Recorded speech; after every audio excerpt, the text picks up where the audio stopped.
morale. Je dis chouette. Enfin, les vacances. Ah, puis ça s'annonce bien parce que j'entendais ce matin, je crois que c'était le président de la région de Bretagne qui disait qu'il y avait peut-être, qu'ils allaient peut-être commencer à ouvrir certains musées, certains restaurants dans la région de Bretagne et de le faire par territoire en fonction Ils du vont, ils vont essayer contexte. de, ils vont essayer de créer une loi déconfinement. Je ne sais pas si vous avez vu. Ah, Effectivement, ça, j'ai pas, ah, ça, j'ai en pas encore vu faisant, ça. enfin, c'est un test. En fait, ce sont des tests. Ils vont essayer de faire des tests pour qu'il y ait une application de déconfinement qui soit intelligente. Donc, Hum, en Bretagne, en effectivement. Donc, Bretagne. Ouais, ouais. donc ils vont servir de Dans les région stades, pilote. voilà, stades, les musées, les bars, etc. Donc, je sais pas, ils vont faire des propositions en tout cas. Bah, Ouais. j'ai déjà entendu qu'ils allaient faire évoluer l'application Tous Covid C'est pour, fait, c'est fait, c'est tu vois, fait. pour mettre les tests PCR et puis la C'est déjà, vaccination c'est dessus. Hein. déjà, c'est déjà en cours, hein, c'est fait. Ah, Moi, ouais, ouais, ça j'ai va fait vite. une Hein. mise à jour. Ouais, j'ai mis à jour. Ouais. Donc c'est Alors, bien. pour commencer à organiser, donc voilà, je vous ai mis plusieurs slides pour SNCF, surtout parce que il y a quand même, c'est un site qui est quand même assez dense. Ouais. Là, on est sur. Alors, quand vous cherchez en fait le site de la SNCF, ça a beaucoup changé. Hein. Maintenant, c'est oui.sncf. Vous le voyez là, l'adresse du site, je vous l'ai remise là aussi. Si vous tapez SNCF, vous verrez, vous risquez de tomber sur le fret. Donc, c'est vrai que c'est pas toujours hyper bien renseigné. Donc, il faut taper oui.sncf pour pouvoir réserver les billets de train. Donc, ici, vous voyez, vous avez la partie départ, la partie arrivée que vous venez renseigner, hein, Paris-Grandville, par exemple. Là, ensuite, vous mettez la date pour l'aller et la date pour le retour. Donc, c'est contrairement à d'autres sites où vous devez d'abord créer des comptes clients pour pouvoir accéder. Là, c'est un peu comme Doctolib. Vous renseignez tout ce que vous avez besoin de savoir et la création du compte client se fait complètement à la fin. On n'a pas à trop mettre d'infos en début, ce qui est super intéressant, surtout si vous voulez utiliser ce site-là plutôt pour avoir les tarifs et pour ensuite aller réserver à la gare. Donc, une fois que vous avez cliqué sur les dates aller, vous avez un petit calendrier qui va s'ouvrir. Et puis, vous venez cliquer sur les dates qui vous intéressent. Bien sûr, si vous voulez voyager plus tard, il faudra prendre la petite flèche là-haut, sur la droite. Si vous voulez, par exemple, voyager au mois de juillet, vous serez obligé de faire défiler les calendriers ici, là-haut. Donc, une fois que vous avez cliqué la date d'aller, il va vous proposer le même calendrier pour la date retour. Et il faut bien penser à appuyer sur appliquer. Ensuite, il va falloir renseigner le type de voyageur que vous êtes parce que là, moi, j'ai pris ce créneau 26,59 parce que j'ai pas de carte d'abonnement, j'ai rien de précis. Mais vous avez certainement des cartes de fidélité ou des cartes seniors qui sont plus intéressantes. Donc, il faut penser à bien cliquer ici avec la petite flèche. Là, pour aller sélectionner votre bon critère d'âge et surtout vos cartes de réduction que vous pouvez avoir. Et si vous êtes accompagné ou pas, là, c'est le voyageur 1. Donc, s'il faut acheter 2 billets, il faudra aller renseigner la même chose pour le voyageur 2. Toujours, on appuie sur appliquer. Donc, aussi, vous pouvez venir rajouter si vous êtes en situation de handicap, si vous avez des difficultés à marcher ou si vous avez besoin d'aide en gare, c'est là que vous viendrez le noter. Et il y a un autre site qui existe, enfin une autre rubrique qui existe en fait sur le site de la SNCF pour pouvoir venir chercher vos bagages à la maison. Je ne sais pas si vous connaissez ce service-là. Non. J'ai la mère de mon beau-frère qui le fait régulièrement. Elle s'inscrit sur le site de la SNCF et ils viennent chez elle prendre sa valise et ils viendront la déposer chez son fils. Donc c'est quand même super pratique. Ça coûte, je crois, dans les 40 euros. Alors, je ne sais pas si c'est l'aller-retour ou si c'est juste l'aller. Parfois, c'est vrai qu'il faut quand même regarder pour comparer. Mais ça peut être. Alors, je vais admettre. Voilà, ça peut permettre Bien sûr. de voyager sans être trop encombré. Donc, parce que c'est souvent ça qu'on craint quand on va, surtout quand on a des escales, entre guillemets. Là, ouais, et ça vous évite de vous balader d'une gare à l'autre. Là, vous voyez, j'ai fait un exemple, un Rennes-Montpellier. Donc, j'ai une de mes clientes qui le fait assez régulièrement. Moi, je pensais que le Rennes-Montpellier, il était direct, mais en fait, on passe par Marne-la-Vallée. Et parfois, on peut aussi passer par Montparnasse et la gare de Lyon. Et dans un des exemples que je vais vous montrer, le trajet, c'est ça. Il faut passer par la gare de Lyon et il vous laisse 52 minutes pour faire la correspondance. Alors, quand on a les valises avec, c'est quand même pas l'idéal. Hein. Donc là, toutes les correspondances, effectivement, elles vont être notées. Mais pour pouvoir savoir quelle correspondance, il faudra que vous cliquiez ici sur le trajet qui éventuellement vous intéresse. Pour ça, parce que là, il vous le marque juste en dessous. On ne voit pas très bien parce que j'ai l'agrandi au maximum, mais là, il y a bien une correspondance. Et donc là, moi, j'ai demandé donc un aller le 5 juillet, un Rennes-Montpellier. Donc là, il me le propose à 59 €. Donc, quand j'ai cliqué sur le trajet, là, il va déplier complètement le trajet. Et il vous dit exactement à quelle heure vous partez, à quelle heure vous arrivez sur la première gare, Montparnasse. Ensuite, il vous explique que vous avez 52 minutes pour pouvoir rentrer, voilà, pour pouvoir aller ensuite sur la gare de Lyon. Donc, 52 minutes, c'est très chaud quand même.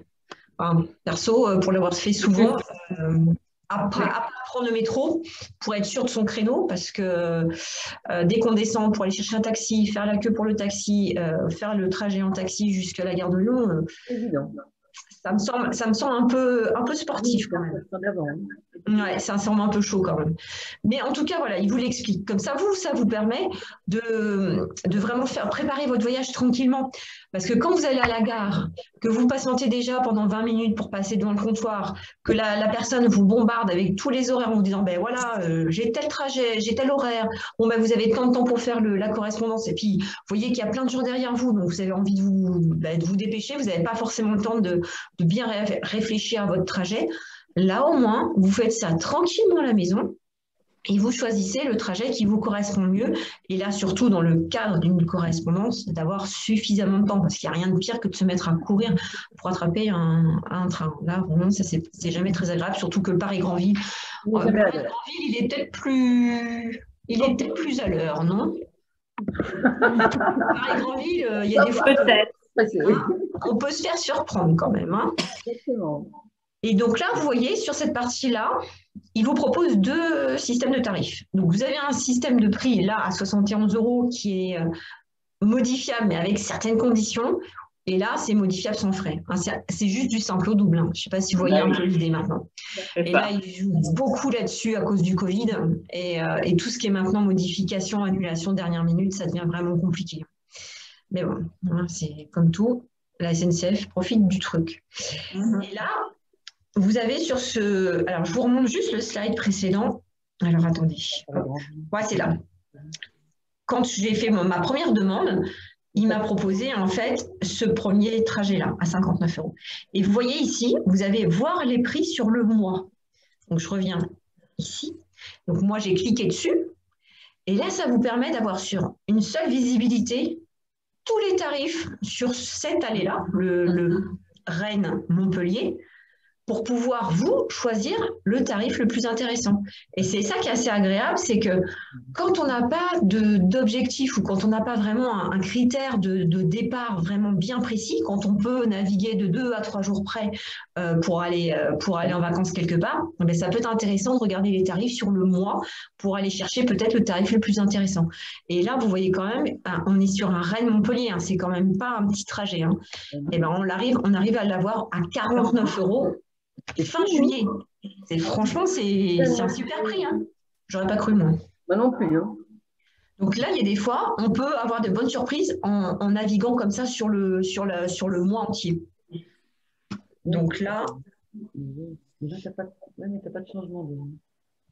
Mais ouais, donc en fait, j'ai regardé par exemple sur ce Rennes-Montpellier-là, il y a un changement aussi qui se fait à Marne-la-Vallée. Alors je connais la gare parce que c'est la gare de Disney. Mais il vaut bien mieux passer par Marne-la-Vallée, si jamais vous avez besoin de le faire, que de passer par Montparnasse et Gare de Lyon. On change pas de train. Hein. Parce que la gare de Marne-la-Vallée, elle est relativement petite et vous avez juste un quai à changer. C'est ça. Donc, pour celles et ceux qui vont parfois aussi à Roissy-Charles de Gaulle, il faut passer par Marne-la-Vallée, ça peut être super intéressant. Plutôt que de passer par Paris Intramuros, par exemple. Bah, tu as Rennes-Roissy direct aussi. Hein. Ah oui, bah ouais, alors là, oui, bah donc il ne faut En pas se priver, TGV. non. En Et, TGV, oui. et ben justement, la cliente qui m'a parlé de ce Rennes-Montpellier là, parce que moi je dois aller voir une amie à Montpellier. Moi, j'étais partie de faire un Paris-Grandville, enfin, oui, un Grandville-Paris, un Paris, Paris-Montpellier. Et c'est elle qui m'a parlé du Rennes-Montpellier. Donc, je me suis dit, ah, ça peut être pas mal, effectivement. Elle me dit, bon, bah, après, c'est casse-pied, il faut laisser la voiture à Rennes, faut payer le parking. Oui, mais c'est 6 heures de train ou 7 heures, c'est Ah, rapide. mais ça fait pas mal, hein, déjà. Ouais. Parce que là, je vois, alors là, je vous ai mis l'option bus. Parce que vous voyez, sur le site de Oui SNCF, vous avez la partie train, bien sûr, hein, parce que c'est quand même leur activité principale. Mais si vous cliquez sur l'onglet à côté bus et covoiturage, vous pouvez aussi prendre des billets en bus, avec Blablacar, par exemple, qui fait beaucoup de bus maintenant. Alors là, il faut s'armer de patience, hein, attention. Vous partez à midi de Rennes, vous arrivez à 2h40 du matin. Ou alors, bah, vous prenez 16h15 et puis vous passez la nuit dans le bus, ce qui peut être aussi pas mal. Mais c'est vrai que c'est assez compétitif, hein. 39 € pour le trajet, c'est quand même pas mal. On a une petite correspondance quand même, je pense, à Paris, mais sinon, c'est assez direct. Ça peut être aussi une option. Bon, après, là, ça fait quand même des trajets qui sont fatigants quand même. Je trouve déjà, là, en train, c'est long, mais alors, en bus, 16h15 de voyage, mon Dieu. Ça fait beaucoup. Donc là, quand vous avez fait votre choix de date, d'horaire pour l'aller, vous pouvez choisir effectivement ce qu'on venait de voir, les modifiables sous condition ou non modifiables. Et quand vous êtes sûr de l'aller, vous venez cliquer ici et vous choisissez cette allée. Il va vous proposer ensuite vous sélectionner la place que vous voulez dans le train. Donc, il y a quand même un confort qui peut être sympa. Là, on peut être en salle haute, en salle basse, côté fenêtre, côté couloir. Et vous voyez ici, vous pouvez même sélectionner, vous voyez, le voyager dans le sens de la marche. Je sais qu'il y a certaines personnes qui sont assez sensibles à ça. Et donc ça, on peut faire la demande. Donc, vous validez tous ces choix-là. Et après, vous allez faire la même procédure pour le retour, pour valider votre trajet de retour. Donc là, une fois que vous avez fait l'aller, le retour, vous voyez, moi, en fonction de ce que j'ai sélectionné, j'arrive à 156,70 €. À ce stade-là, vous pouvez complètement sortir du site internet sans avoir laissé aucune donnée personnelle. Et c'est ça qui est assez sympa. Parce que là, vous allez pouvoir prendre toutes les coordonnées. Alors voilà, vous allez à la gare, vous allez lui dire, moi je veux partir à 6h35 sur le Rennes-Paris et après le Paris-Montpellier.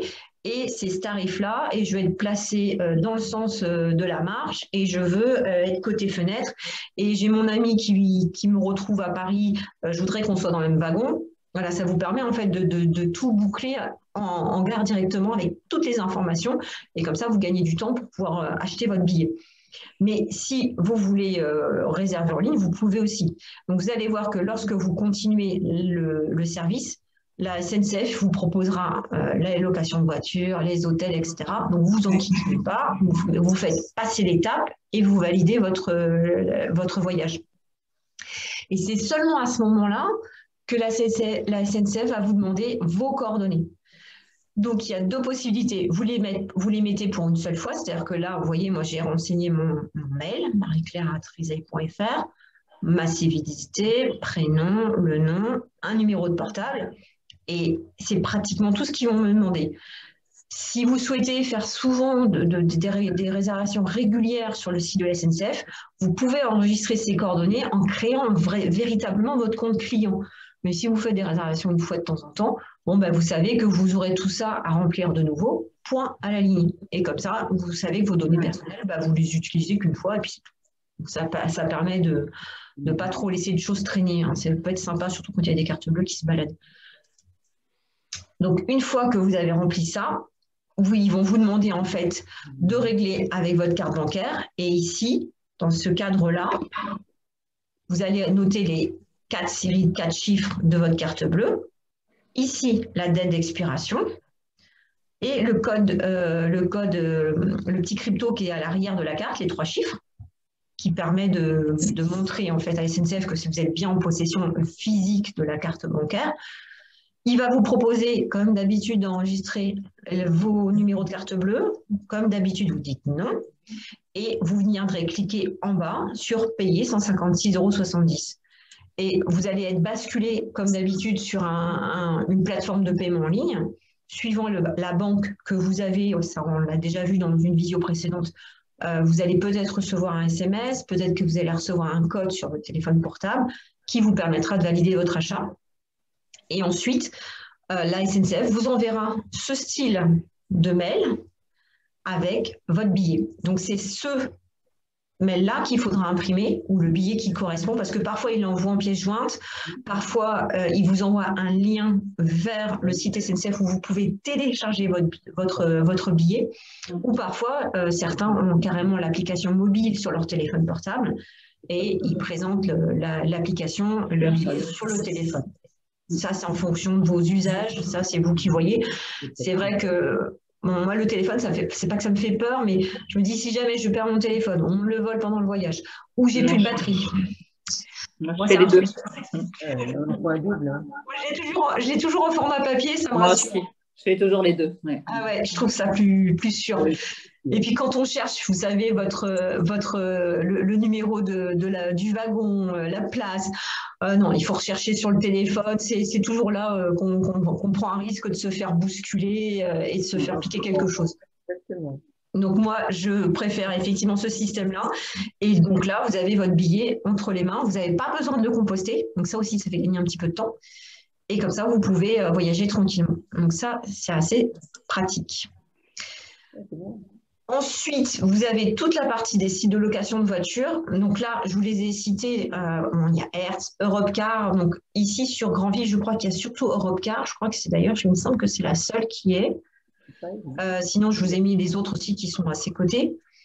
Et je lisais un article en préparant la visio sur Sixt qui expliquait tout ce qu'il fallait faire attention, les petites astuces à connaître pour pouvoir profiter des meilleures offres pour les locations de voitures. C'est vrai que ça peut être sympa aussi de partir avec une voiture plus petite ou plus économique, surtout si vous avez beaucoup de kilomètres à faire plutôt que d'utiliser votre propre voiture. Il y a des fois, ça peut être intéressant. Moi, j'ai fait ça une fois pour aller en Corse, plutôt que d'user ma voiture, on en a loué une, et puis c'est vrai que ça peut être intéressant aussi, puis on voyage dans d'autres conditions. Ça permet d'essayer des voitures parfois aussi. Donc, ils préconisent de réserver le plus tôt à l'avance. Parfois, vous avez aussi des offres promotionnelles suivant les stations de départ des voitures. Être très ponctuel pour la rente, surtout. Si vous avez une carte bancaire type Gold ou American Express, ou peu importe, Mastercard, etc., essayez de l'utiliser pour payer la location, parce que si vous avez un accident en fait avec la voiture, c'est votre carte Gold qui fera le rachat de franchise. Et les rachats de franchise sont souvent assez chers, hein. C'est du 1 500 ou du 2 000 €. Donc c'est vrai que ça peut être intéressant que ce soit votre carte bancaire qui prenne le relais. Et souvent aussi, ils vous poussent un peu à l'assurance, à reprendre une assurance complémentaire, alors que souvent, vous l'avez parfois avec votre assurance perso, mais vous l'avez aussi avec les cartes bancaires. Donc c'est souvent le travers en fait des sites de location de voitures, c'est ce côté un peu je vous pousse à la consommation en termes d'assurance, alors que la plupart du temps on est déjà super bien couvert. Les sites de location vous expliquent aussi qu'il y a 1 heure de début de location et 1 heure de fin. Et la plupart du temps, par exemple sur Sixt, leur journée commence à 10 heures. Donc c'est vrai que si vous prenez la voiture à midi, vous perdez déjà 2 heures. Et puis si vous la rendez à 11 heures le lendemain, vous payez encore 24 heures de plus. Donc c'est ce genre de petits détails sur lesquels il faut faire attention. Et quelque chose auquel je n'aurais pas pensé, ils expliquaient que les points de retrait aéroport et gare étaient vraiment très très chers, très surfacturés en fait. Que ce service qu'ils rendaient, en fait, coûtait très cher. Et je ne sais pas si vous l'avez souvent vécu. Nous, on était allés une fois, c'était en Martinique, hein, où on a fait la queue, je crois, pendant 2 heures pour pouvoir récupérer la voiture. Ouais. Tout le monde prend à l'aéroport, en général. Parce que tout le monde prend ce réflexe-là. Donc, eux expliquaient que parfois, il vaut mieux prendre en fait une agence proche, hein, en centre-ville, quitte à prendre un taxi, et que ça revient souvent moins cher que de prendre à l'aéroport ou à la gare. Donc, petite astuce. Et je vous ai mis aussi un lien vers un article de Que Choisir, justement, sur les compagnies de location de voitures. Alors, Blablacar. Qui a déjà testé Blablacar? Non, jamais. Jamais. Trop jeune. Eh bien, justement, ma maman a 74 ans. Eh ben, on l'a fait faire un trajet en Blablacar et je peux vous assurer qu'elle a adoré.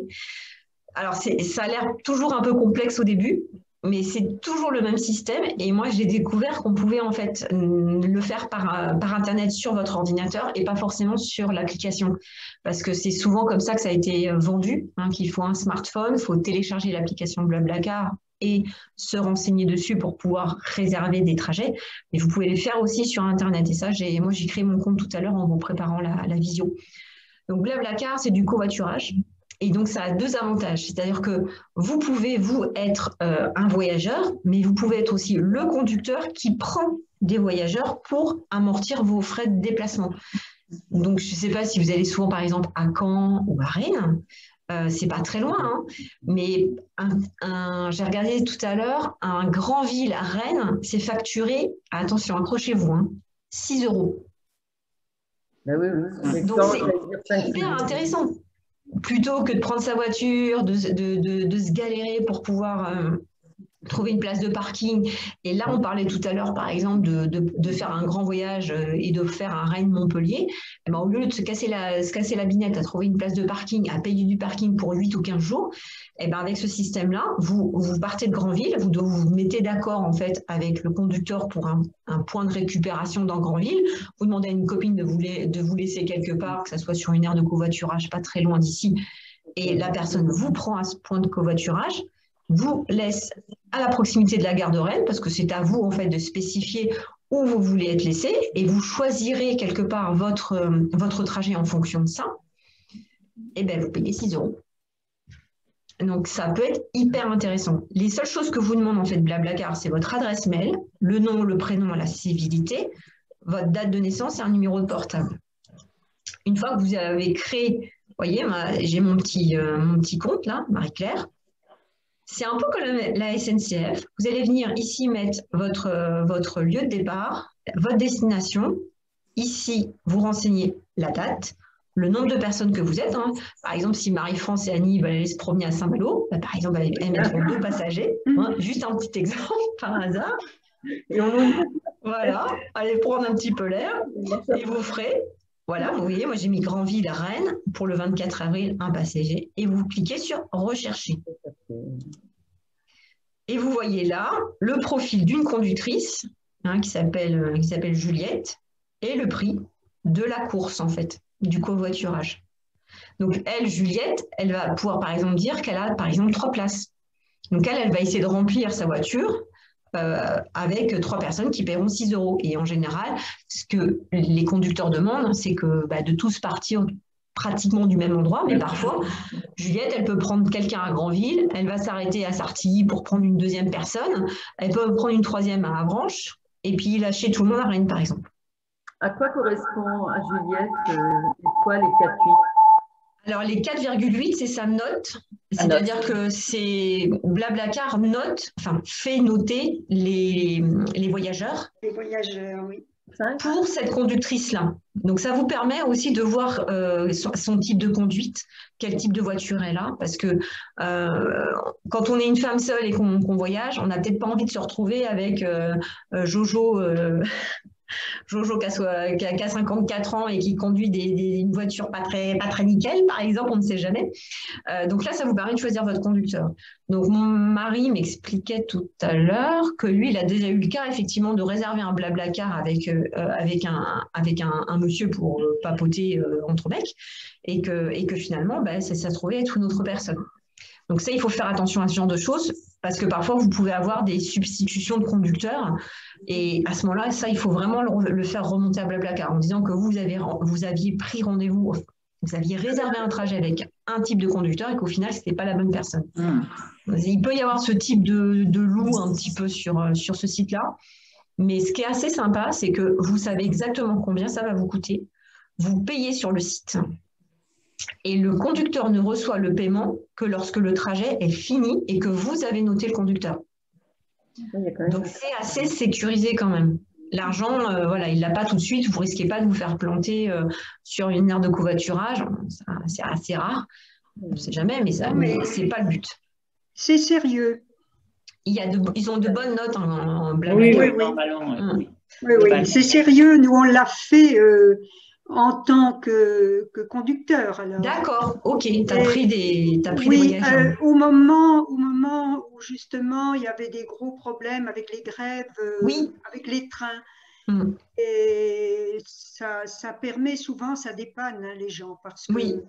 c'est peu cher et ben, le conducteur ne reçoit pas les 6 euros. Hein, c'est pas.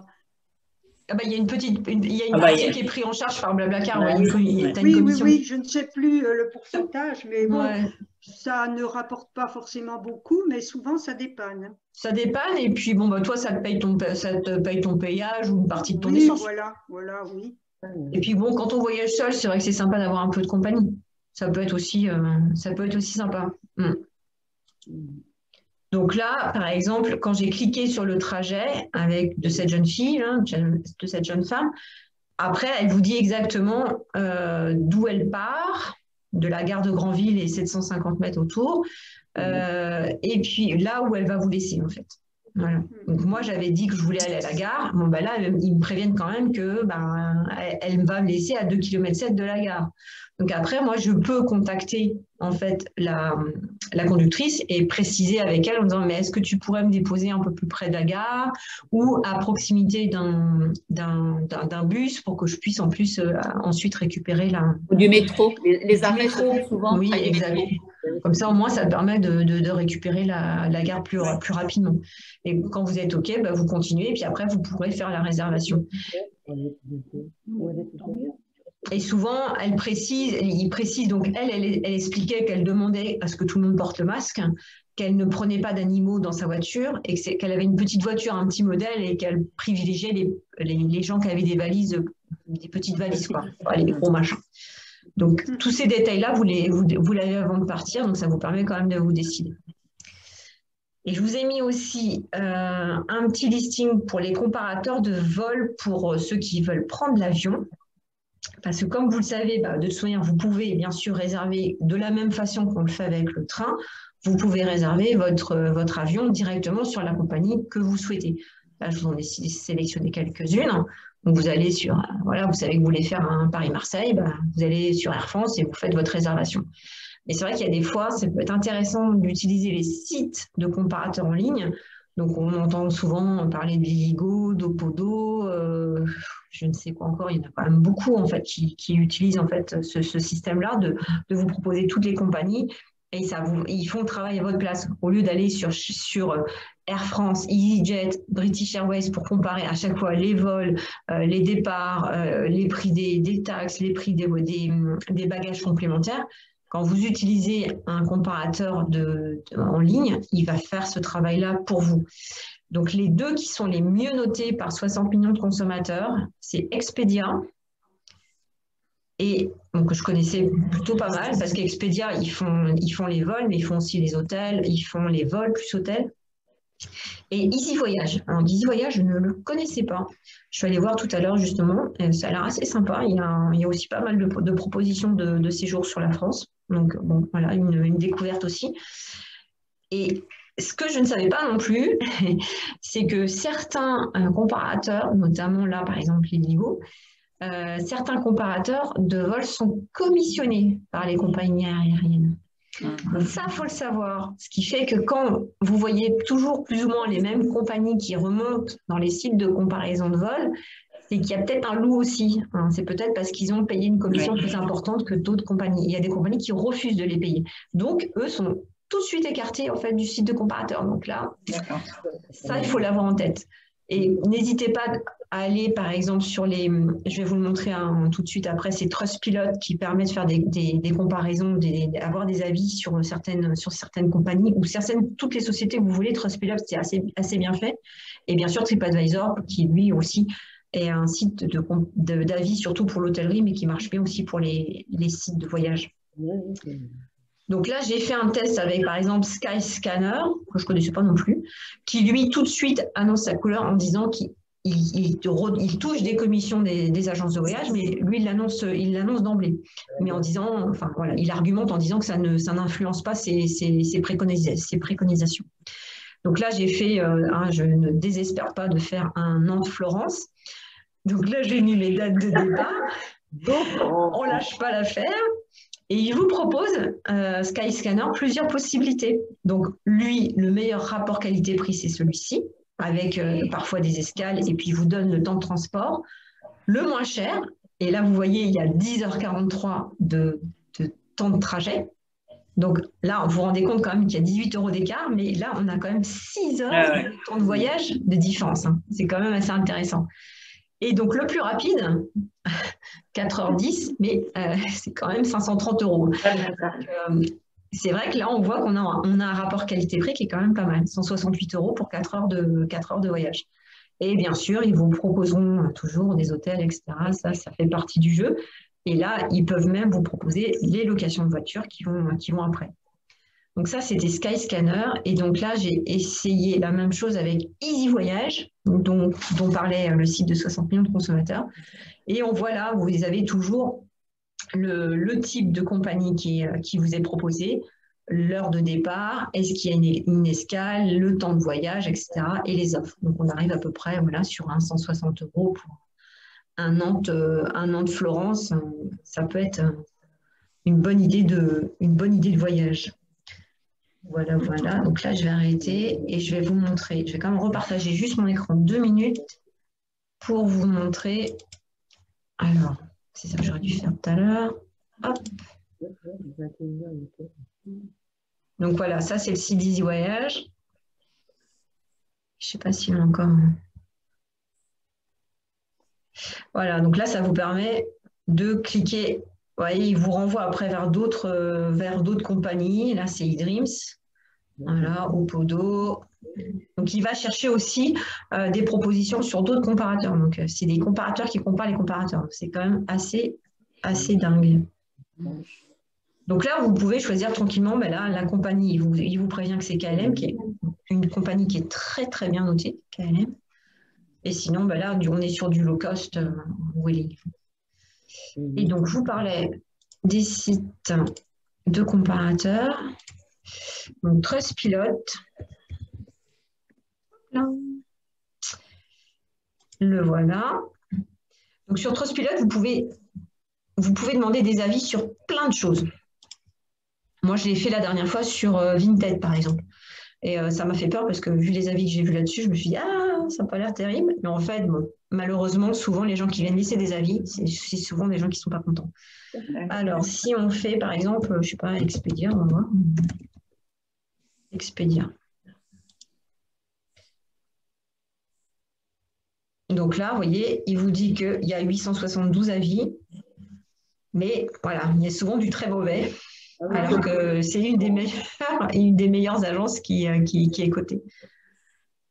Donc, parfois, n'hésitez pas à regarder les derniers avis. Bon, là, vous voyez, Expedia fait des réponses. Donc, comme ça vous permet aussi d'avoir les deux côtés de la balance. Hein, parce que parfois, on a vraiment des gens qui sont souvent dans l'accusation et qui ne sont pas toujours de bonne foi. Et oui, à nouveau, Corinne. Expedia, nous sommes vraiment navrés. Et là, par exemple, on va voir si je le fais, par exemple, sur un autre, imaginons SFR. Là, j'ai vécu une expérience avec une cliente hier chez SFR. Mon Dieu, quoi. Mon Dieu. Quel est l'intérêt de mettre des boutiques physiques pour ne pas pouvoir renseigner les gens? Je ne sais pas. C'est une catastrophe.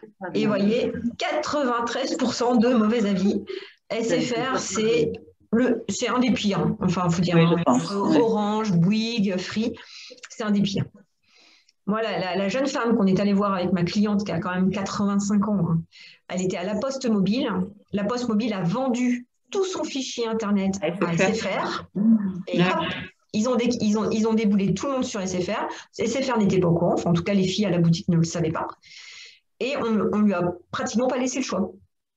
Et quand elle a voulu mettre à jour son espace personnel, SFR avait fait une erreur sur sa date de naissance. Et bon, ben voilà, cette dame-là, elle tenait à ce que sa date de naissance soit correctement mise, ce qui est tout à fait son droit. Et ben, en boutique, on nous a dit que c'était impossible. qu'ils n'avaient pas accès à l'espace personnel.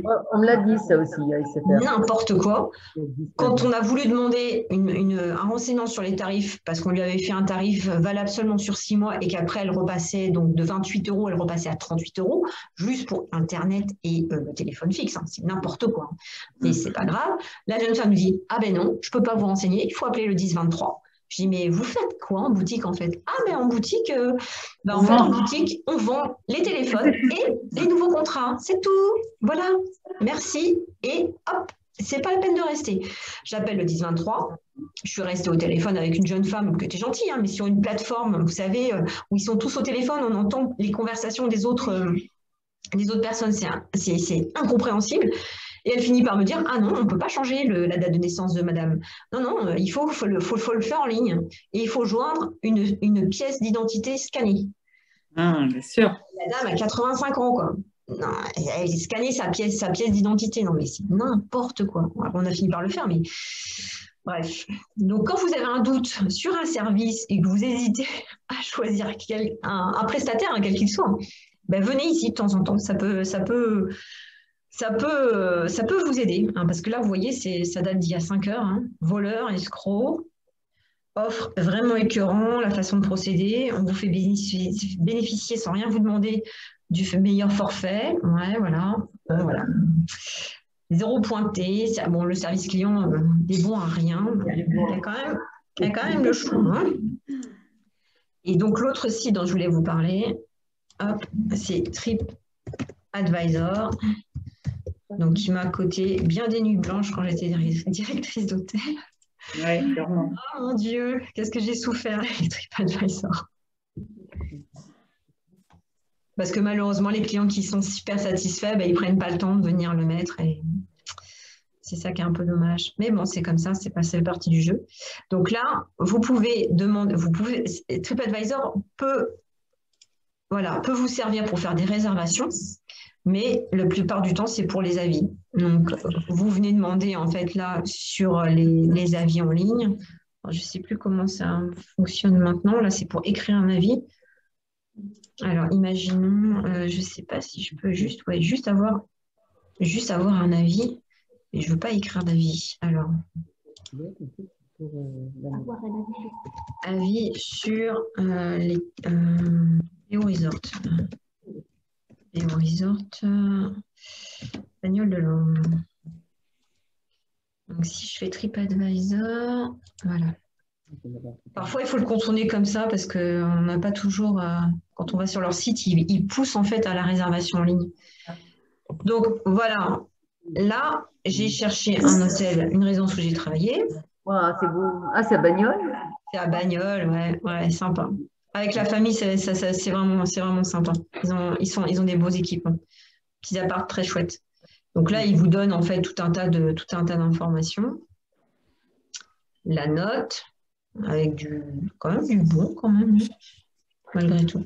Et pour avoir accès aux avis, il faut cliquer sur le petit avis, c'est marqué avis, et là, vous allez avoir tous les derniers avis. Voilà. Et donc avec les réponses de la direction. Donc c'est vraiment ça auquel il faut faire attention. Quand vous voyez en fait des avis sur Internet et que la direction ne répond pas, c'est pas très bon signe. Parce que normalement, quand vous n'avez rien à vous reprocher, la moindre des choses, c'est de répondre en fait aux clients. C'est tout.